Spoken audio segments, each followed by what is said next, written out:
महासागर न्यूज.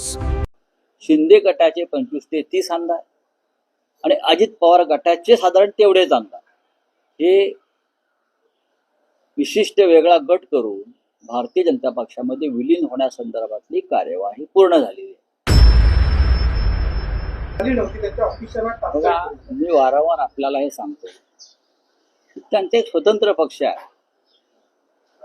सुनित्राताई पवार त्या पक्षाच्या राष्ट्रीय अध्यक्ष आहेत. अजितदादा पवार यांच्या नंतर प्रफुल्ल पटेल, सुनील तटकरे हे अजितदादांचे सहकारी. नव्या रचनेमध्ये सुनित्राताई पवारांचे ते सहकारी असतीलच असं नाही, आणि त्यांच्या पक्षाच्या अंतर्गत बाबींवरती दुसऱ्या पक्षांना का बोलावं हा माझा कायम प्रश्न आहे. त्यांनी काय पत्र लिहिलं हा त्यांचा प्रश्न. त्यांनी पत्रामध्ये कोणाला पदं दिली किंवा कोणती पदं रद्द केली हा त्यांचा प्रश्न आहे. पण मी एक तुम्हाला खात्रीनं सांगेन की भविष्यामध्ये हा पक्ष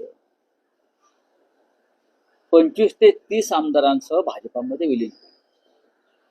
त्याचं नेतृत्व कोणाकडे असेल ते मी आत्ता सांगत नाही तुम्हाला. आणि त्याचबरोबर शिंदे गटाचेही तितकेच आमदार हे भाजपात विलीन होते. दोन्ही पक्षांचे तेवढे 25-30 आमदार हे भाजपात विलीन होण्याच्या मानसिकतेमध्ये आहेत. फक्त त्यांना काही काळ वेट अँड वॉच थांबण्यास सांगितलं. सुमित्राताई पवारांचा पक्ष आणि एकनाथ शिंदेचा पक्ष भविष्यामध्ये यांना विलीन व्हावंच लागेल.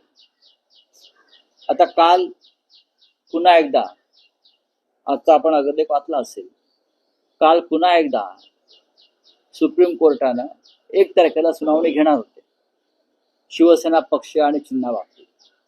ती पुन्हा 23 एप्रिलपर्यंत ढकलली. या सुप्रीम कोर्टात विश्वास कोण ठेवणार? 50 वेळा सुनावण्या पुढे ढकलतात घटनात्मक पेच असलेल्या खटल्यांच्या संदर्भात. 50 वेळा सुनावण्या पुढे ढकलण्याचं काम सुप्रीम कोर्ट आणि खास करून मुख्य न्यायाधीश करतात. न्यायालयावरती विश्वास कोण ठेवणार? ही न्यायालय म्हणजे अमित शहा आणि नरेंद्र मोदी यांचे गुलाम झालेले आहेत. तुम्हाला सलग 1 दिवस सुनावणी घेऊन निर्णय देता येत नाही घटनात्मक पेच प्रसंगातल्या निर्णयावर. आता 23 तारखेला परत पुढली तारीख देणार. जस्टिस सूर्यकांत असतील किंवा त्या आधीचे सर्व सरन्यायाधीश असतील, त्यांची मानसिकता आणि त्यांनी दबावाखाली घेतलेले निर्णय या बाबतीत आता एक फेरविचार, पुनर्विचार आणि पुनरावलोकन होण्याची गरज आहे. अग्रलेखात तुम्ही म्हटलं आहे आणि न्यायाधीश ओक यांचंही विधान आहे की न्याय व्यवस्था ही राजकारण्यांच्या किंवा केंद्रीय सत्तेच्या दबावाखाली आहे. नक्कीच आहे.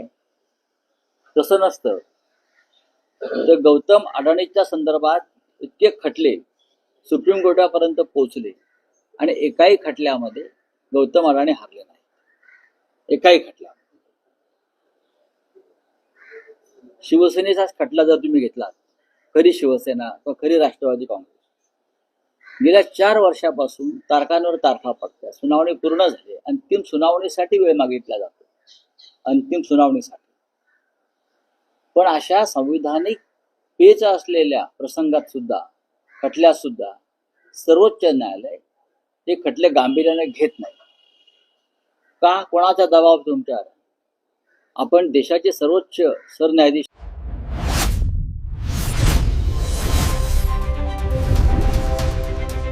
महासागर न्यूज.